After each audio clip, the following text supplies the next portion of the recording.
My father acted immediately. He sent a cold, concise text message, instantly erasing 32 years of shared life. I disown you.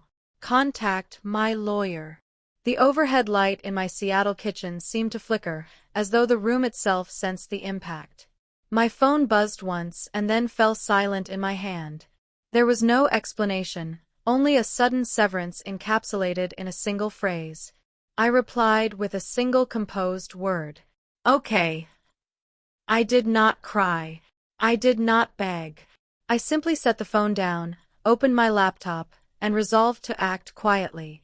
This choice would dismantle the entire framework of deception they had built. I have always believed that kitchens reveal a home's true nature. The kitchen of my childhood in Scottsdale perpetually carried the scent of tension and stale coffee. My father, Walter, demanded absolute control. Dim lights, hushed tones, stifled emotions. My stepmother, Vivian, kept every surface immaculate, though a quiet stress always simmered beneath the polished surfaces. My older brother, Grant, moved through the rooms as if he owned everything. I quickly learned to occupy the smallest possible space. Some say birth order shapes personality. For us, it wasn't birth order. It was the roles assigned. My brother was the favored child, proof that my father had produced success. I was the scapegoat, the buffer absorbing all chaos. If my brother caused trouble, I solved it. If a bill went unpaid, I covered it. If my father grew angry, the blame inevitably fell on me. Leaving for college solved nothing. Distance only increased my utility. I became the reliable one, consistently sending money back. I was the daughter steady enough to repair their recurring crises. Years ago, my father called, sobbing. I had never heard him cry before. He claimed the house was nearly lost to foreclosure, vaguely blaming my brother. He added that my stepmother was consumed by anxiety and insisted I was his last option, the only child he could rely on. The plea trapped me. I agreed to help, promising assistance only until he regained financial stability. He promised. I began covering the house payment, then the utilities, then the minor emergencies that always emerged immediately after payday. I rationalized each expense as necessary to preserve peace. The irony stung. My profession as an auditor allowed me to reconcile countless client finances flawlessly, yet I could not fix my own family. Still, I persisted. Holiday meals were hollow. Smiles were forced. My stepmother would heap praise on my brother's new car or achievement, then turn to me with a kind yet condescending smirk. She remarked that I simply preferred to work quietly, implying that my professional competence was a flaw. Everything changed the week before my father's message. He seemed tense, secretive. My brother avoided my gaze.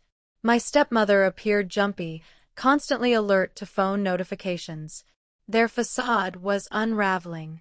Then, one ordinary evening, a text arrived from my Uncle Ted, containing only a video file. It was footage I should never have seen. The content explained far more than the text ever could. It ignited the entire situation. The video's still frame showed my family gathered around the old oak dining table in Scottsdale, the same corner where my brother had carved his initials at 12. My chest tightened even before pressing play. The recording, clearly casual and handheld, wobbled slightly. The room was bright, the chandelier casting harsh light over everyone's faces. They looked relaxed, happy, at ease, the way people do among intimate friends. I pressed play. My father's low, rasping voice was the first sound, thick with self-satisfaction. She isn't a daughter, he said. She's just a walking ATM. Laughter erupted, rich, hearty, unrestrained, the type that fills a house when private jokes are shared. I froze. My stepmother leaned forward, shaking her head in mock reproach, yet her smile remained wide. Oh, Walter, stop it, she said with amusement. That girl is just a hard worker. Bless her heart. She enjoys being useful. My brother added casually, almost bored, seriously, Dad, she's pathetic. You should hear her justifying sending money to her colleagues. It's embarrassing. The laughter swelled. Uncle Ted snorted behind the camera. My stomach churned, yet the sound continued, pulling me deeper into a reality I had avoided for years. My father raised his beer in a toast. To my personal ATM, he declared. May she keep paying. Glasses clinked. Whistles sounded. Another voice added, cheers. I hadn't realized my hand was numb until the phone nearly slipped. It was not just what they said, it was the ease, the comfort, the certainty that I would never learn the truth.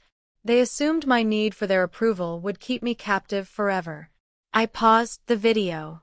My apartment seemed suddenly colder. For the first time in my life, I felt no sorrow. I felt sharp, awake. I replayed the footage, focusing on their expressions, their relaxed postures, their casual cruelty, the complete absence of remorse. This was no sudden lapse. It was their operating system, a pre-existing dynamic, a worldview established long before I comprehended it. I set the phone down and blinked hard, trying to steady my breath. I needed clarity. I needed air. I stepped onto my balcony. The autumn air of Seattle bit sharply at my skin. The city lights below flickered like silent, ominous signals. I leaned on the railing, the cold metal searing my hands, letting the full truth sink in. Everything finally aligned. My father's recent odd behavior, my stepmother's guilt-laden comments, my brother's endless invented expenses, all clear now. They were neither suffering nor grateful. They were scheming. The most bitter part was their sense of entitlement toward my money. I returned inside, picked up my phone, and played the video one last time, letting the full weight of indignation and clear-eyed anger wash over me. Halfway through, a new text notification appeared. It was from my father. One line, I disown you. Contact my lawyer. My chest tightened instantly. This wasn't pain. It was recognition. They weren't punishing me. They feared I might confront them. They believed they were preemptively cutting ties before I could disrupt their financial arrangements. They assumed they were in control. I stared at the message for a long moment, then typed the response that changed everything. Okay. Not yes, not why, just okay. It was a complete stop, a bolted door, a firm declaration. At that moment, standing alone while watching the people who raised me toast my humiliation, I realized the one thing I had always refused to admit. I was not a member of their family. I was simply a line item in their budget. The aftermath of betrayal is often surprisingly quiet. There was no screaming, no dramatic collapse, just stark silence echoing through my apartment after I typed OK. I had never known this kind of quiet growing up. In my childhood home, silence was always a tool of punishment, a method to enforce obedience. Here, it felt empowering. I set my phone aside and opened my laptop. Since my father demanded all communication go through his attorney, I would provide precisely that: distance, cold clarity, a separation he could never mistake for childish defiance. I started by opening my banking dashboard. The familiar blue and white screen loaded, and a small tension in my chest eased as the data appeared. My professional training immediately took over. This was no longer personal, it was procedural. Step 1. Mortgage payments. 4 years, 48 consecutive payments, all mine. I hovered over the recurring transfer, my name clearly listed as the sole contributor, and clicked cancel. A confirmation box appeared. Are you sure? I whispered yes into the empty room. Step 2. Utilities. I had covered specific bills for the Scottsdale house for years. Electricity, water, even the internet when my father forgot. Click, click, click. All terminated. Step 3. Supplementary funds. Emergency funds my stepmother texted about monthly, periodic amounts my brother constantly requested, the small sums that added up to thousands. I stopped every single payment. Step 4 was documentation. If my father wanted a legal conflict built on formalities and paper, I spoke that language fluently. I opened a blank file, labeling it simply payments. No commentary, no emotion, just numbers, dates, amounts, detailed descriptions. The document grew line by line, mapping 4 years of financial sacrifice I had never disclosed. Reviewing it felt like examining an X-ray of a fracture I had long ignored. My phone vibrated on the kitchen counter. A text from my brother, Grant. "You better not be pulling any drama right now." I ignored it. Another buzz, this time from my stepmother, Vivian. "The mortgage is due tomorrow. Don't complicate this situation." Delete. Delete. They assumed I was bluffing, that everything would snap back once I cooled down. But I was neither furious nor unraveling. I was finished. The following morning, I woke early. My apartment felt lighter, as if the air itself had been purified. I brewed coffee, tied my hair in a tight ponytail, and sat at my dining table with my laptop. Logging into their mortgage portal had become a habit. Payment failed. A small red notice flashed. Account past due. My heart rate remained steady. No panic, only a profound sense of relief. This was the first visible crack in the entire structure. Their world had been built on my financial support. By afternoon, the consequences spread. Emails flooded my inbox from every service I had maintained. Payment unsuccessful. Card declined. Account inactive. Each notification felt like a wire severed from my body. Around 5 p.m., my brother called. His name lit up the screen, radiating entitlement. I let it ring until it stopped. 10 seconds later, a voicemail alert appeared. "This is not funny." I deleted it immediately without listening. That evening, I returned to my balcony, watching Seattle's lights spread below. Distant cars hummed. The wind brushed my hair. For the first time since childhood, I felt true ownership of my life. It wasn't pride or triumph, it was agency. I wasn't bringing them down. I was simply removing myself from a system built solely on my exploitation. Breathing in the cold air, a sharp realization settled over me. My father had believed breaking me would break everything. He forgot one essential truth. I had been holding the entire system together. Now, I held nothing. 2 days later, my stepmother called, panic in her voice. Her name flashed on the screen, the phone vibrating violently. I didn't move. I finished pouring my coffee, using the rising steam to steady myself. When I finally accepted the call, I placed it on speaker. "Batty, what did you start?" "The mortgage payment failed. The bank called your father.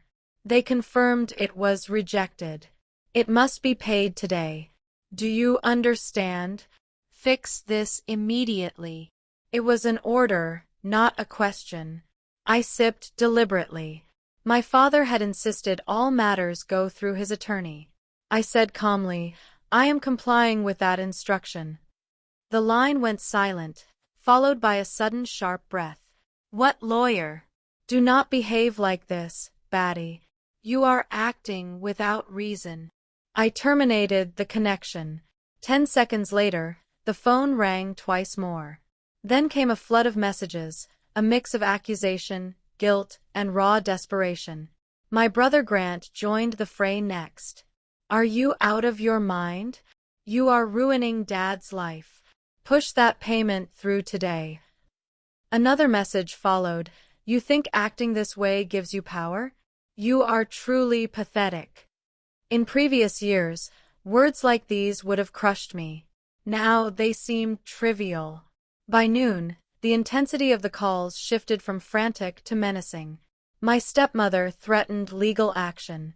My brother vowed I would be permanently excluded from the family. My father remained silent. His absence was louder than their noise. That afternoon, the dynamic changed entirely.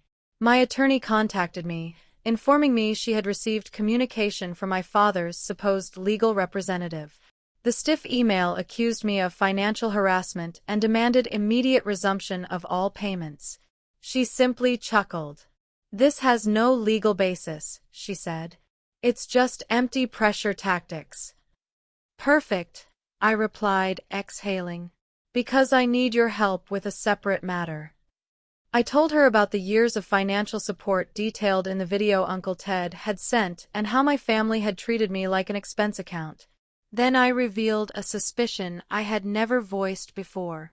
There were consistent discrepancies in his community fund statements. I suspected Walter might be mismanaging finances, potentially far worse. Her focus sharpened. "We start digging immediately." For the next 7 days, every available moment was devoted to a silent inquiry. I worked through audit files, cross-referencing transaction dates with public fund records. The more we checked, the more discrepancies emerged. My attorney brought in trusted contacts, and soon the evidence was undeniable. My father was not merely careless. He was diverting large recurring sums, hidden behind vague records. Discoveries kept piling up. One night, at 11 p.m., an unknown number called. I almost let it go to voicemail, but instinct told me to answer. A quiet, trembling voice whispered, "Batty, it's my cousin Skylar. I saw the recording. I must tell you what he did to me." I held my breath. She recounted everything. How my father trapped her at 17, how she screamed, how her mother dismissed it as a mistake. She had been forced into silence for years.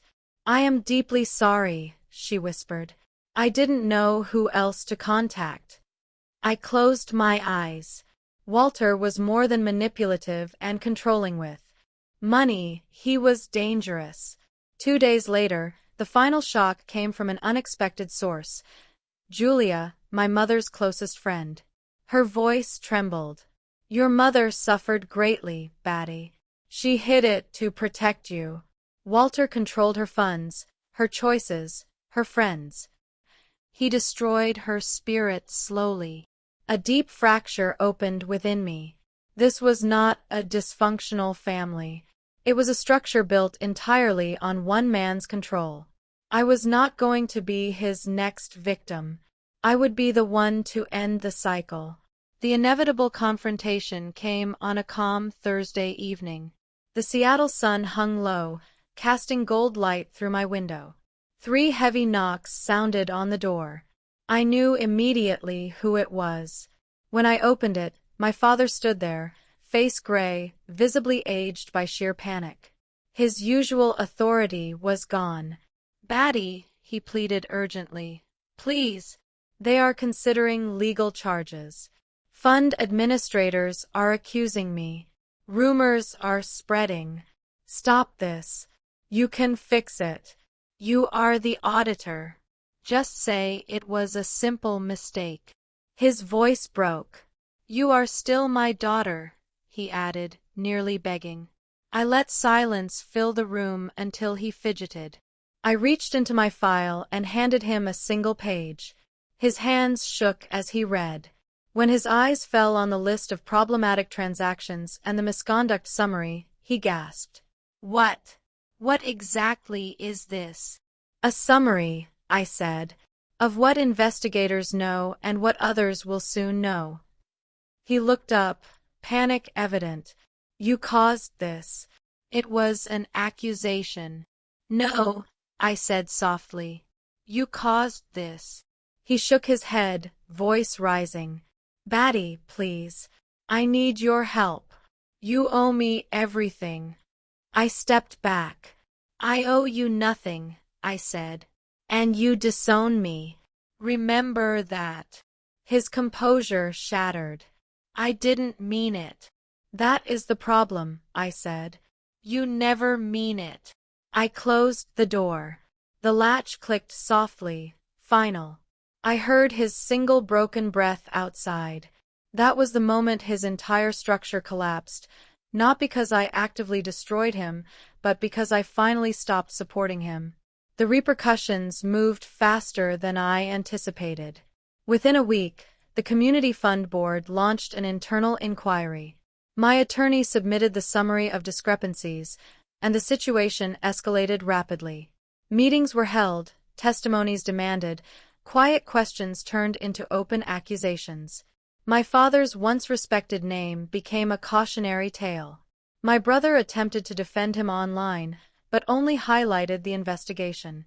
People questioned their motives. Screenshots circulated. His reputation crumbled under the weight of entitlement. By the end of the month, the Scottsdale house, his symbol of status and my financial burden, entered foreclosure proceedings. The 4 years of payments I had covered alone had been its only defense. Without me, it failed instantly. Meanwhile, my life in Seattle shifted. My supervisor praised my handling of a complex audit and offered a promotion, recognizing my ability to maintain clarity under extreme personal stress. I left her office with a title reflecting my true expertise. One evening, standing on my balcony and watching city lights, a peaceful realization settled within me. For the first time, I didn't have to pay for tranquility. I learned a simple lesson. Family is defined by respect and treatment, not biology. Leaving those who exhausted me was not selfish, it was survival. Setting limits was not cruelty, it was freedom. If you have ever carried too much, held everything together alone, you are right to finally set that burden down.